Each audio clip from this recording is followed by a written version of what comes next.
Hello students, here is your Krishna ma'am and today we will talk about your chapter 5 agriculture. The term agriculture is derived from two Latin words agri and culture. Agri means land and culture means cultivation. So agriculture means land cultivation. Besides cultivation, animal husbandry, forestry and fishing are also included in agriculture. So in wider term, we can say that agriculture is the science and art of raising crops, rearing of livestock, forestry and fishing. Now, importance of agriculture. Most of the population of the world still depends on agriculture for its livelihood. Bharat में भी आज भी 60% से ज़्यादा लोग कृषि से ही अपनी आजीविका कमाते हैं. It is the backbone of countries economic development, क्योंकि अदर जो इकोनॉमिक एक्टिविटीज़ हैं वो भी एग्रीकल्चर पे कहीं ना कहीं डिपेंड हैं. It creates huge market for tractors, threshers, harvesters, fertilisers, pesticides etcetera, क्योंकि इन सभी मशीन्स और इन सभी चीज़ों का इस्तेमाल खेती में होता है. इसलिए इन सभी के लिए एक बड़ा बाज़ार एग्रीकल्चर की वजह से तैयार होता है. It helps in enhancing trade and earning foreign currency. जो हमारे पास सरप्लस प्रोडक्शन होता है उसको हम दूसरे देशों में बेचते हैं, जिससे हमें विदेशी मुद्रा भी कमाने को मिलती है. It provides raw materials to many agro based industries, जैसे कपड़ा उद्योग है, चीनी उद्योग है. इन सब उद्योगों के लिए कच्चा माल भी खेती से ही मिलता है. Now, factors affecting the agriculture. There are two type of factors, physical and economic. Physical factors means natural factors related to nature. And first, relief. Plains are more suitable for agriculture than the highlands. क्योंकि मैदानी भाग उपजाऊ भी होते हैं. मैदानी भागों में मशीन्स का यूज़ भी अच्छे तरीके से हो सकता है और इरिगेशनल फैसिलिटी भी अच्छे से डेवलप हो सकती है. हिली एरियाज़ में ये पॉसिबल नहीं हो पाता. Climate. Agriculture is highly sensitive to climatic variability because each crop has its own requirement of temperature and rainfall. किसी फसल को ज़्यादा पानी की ज़रूरत होती है तो किसी को कम की. कोई ऊंचे तापमान में की जा सकती है तो किसी को कम तापमान की ज़रूरत होती है. और इसी वजह से वर्ल्ड में अलग अलग तरह की फसलें उगाई जाती हैं. Next, soil. Soil rich in minerals and organic matter supports agriculture. जितना सोयल में ह्यूमस ज़्यादा होगा, खाद ज़्यादा होगा, वो उतनी ही उपजाऊ होगी और प्रोडक्शन उतना ही ज़्यादा होगा. Alluvial soil and black soil are the most fertile soil for agriculture. Now next is economic factors. First, size of land holdings. The size of farms affect the agricultural pattern and the yield per unit hectare. जितने बड़े size के खेत होंगे वो उतना ही economically beneficial होंगे. छोटे छोटे खेत इतने फ़ायदेमंद नहीं होते हैं क्योंकि उनमें मशीन्स भी काम नहीं कर पाती हैं. Next, labour. Availability of labour has great influence on cropping pattern of a region. कई फसलें ऐसी होती है जिनमें बहुत ज़्यादा लेबर की ज़रूरत होती है, इसलिए वो फसलें वहीं की जा सकती है जहाँ लेबर इजीली अवेलेबल हो. Next, capital. All agricultural inputs like HYV seeds, means of irrigation, fertilizers, pesticides, machines require capital, क्योंकि इन सभी कामों के लिए हमें धन की ज़रूरत होती है. Next, type of agriculture. There are two type of agriculture, subsistence agriculture and commercial agriculture. First, subsistence agriculture. In this type of agriculture, farmers grow crops to meet the needs of their family or the community.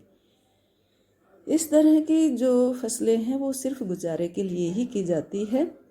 किसान अपने परिवार की और आसपास के लोगों के गुजारे के लिए ही फसलें करता है. And in this type there are 3 types of agriculture: nomadic herding, shifting and intensive. First, nomadic herding. In this type of farming, people migrate along with their animals from one place to another in search of fodder for their animals. इसमें ये खानाबदोशी लोग करते हैं, एक जगह से दूसरी जगह अपने पशुओं के साथ घूमते रहते हैं, और ये किसानों की भी कुछ मदद उनकी फसलों में कर देते हैं और बदले में उनसे अनाज लेते हैं अपने गुजारे के लिए, और अपने जो एनिमल प्रोडक्ट हैं वो भी बेचते हैं अपने ज़रूरत के सामान को खरीदने के लिए. Next, shifting agriculture. Shifting agriculture is also called slash and burn agriculture, और ये खेती भी वनों में रहने वाले लोग करते हैं. मॉनसून के आने से पहले ये लोग वनों के एक छोटे हिस्से के पेड़ों को जला देते हैं. पहले उनको काटते हैं, फिर जलाते हैं, और मॉनसून की बारिश के साथ ही वहाँ पर बीज डाल देते हैं. 2 से 3 बार प्रोडक्शन लेने के बाद जब वो ज़मीन कम उपजाऊ हो जाती है तो उसको छोड़कर किसी दूसरी जगह शिफ्ट हो जाते हैं.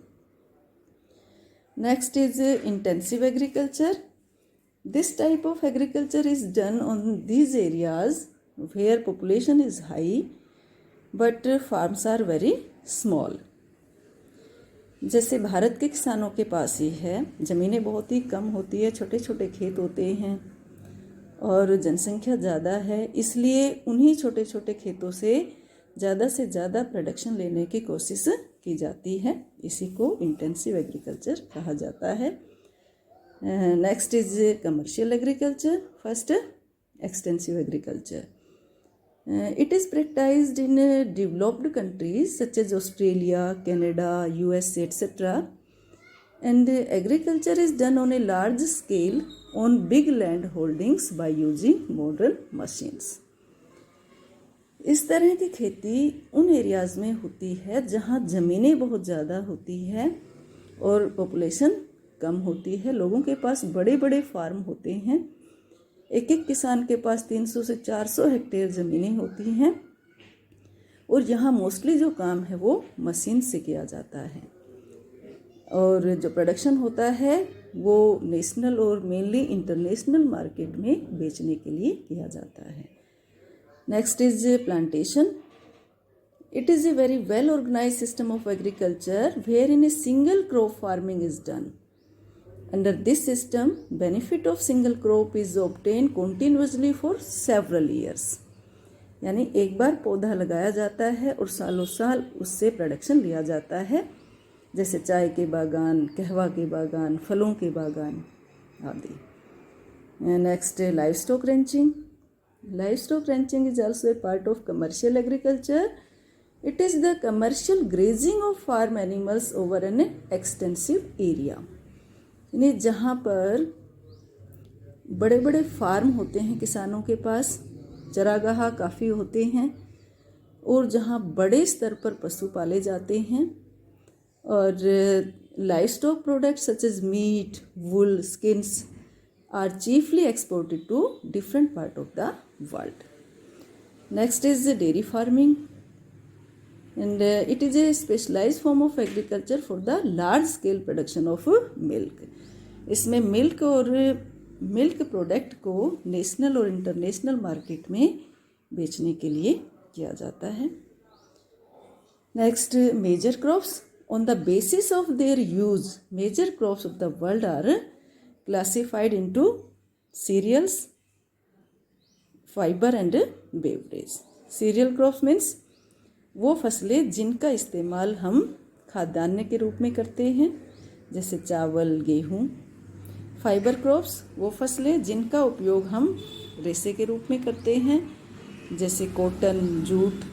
बेवरेज क्रॉप्स जिनका इस्तेमाल हम पेय फसलों के रूप में करते हैं, जैसे T and coffee. Here you need to know the geographical conditions required for growing these crops, like rainfall, temperature, soil type, etc. Because each crop requires different geographical conditions. For it, you may prepare a tabular chart showing comparative study about these crops. Now, next is agricultural development. With the growth of population in the world, the demand of food has also increased. And this situation compelled the people to develop new techniques of agriculture so that productivity could be increased. All the countries has increased their production but by using modern methods of agriculture, but there is a difference in developing and developed countries agricultural method.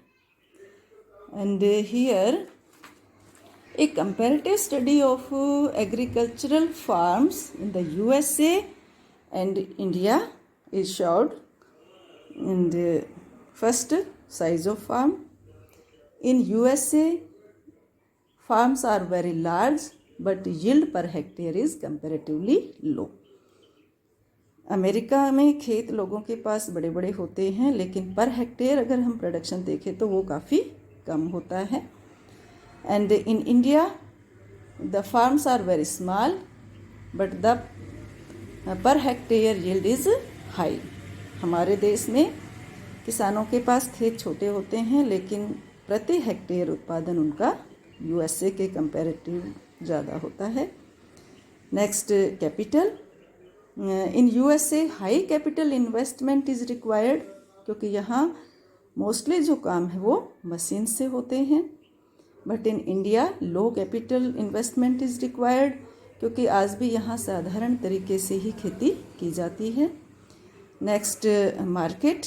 In USA produce is meant for national and international market, क्योंकि यहाँ एक एक किसान के पास 300 से 400 hectare ज़मीनें होती हैं, प्रोडक्शन बहुत ज़्यादा होता है, इसलिए इनका जो प्रोडक्शन है मेनली वो इंटरनेशनल मार्केट में बेचने के लिए किया जाता है. And in India produce is meant for local market due to lack of storage facility.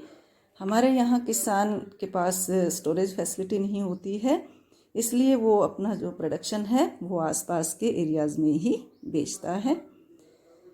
Next is labour. In USA skilled labour is required, क्योंकि मोस्टली काम मशीन से होता है.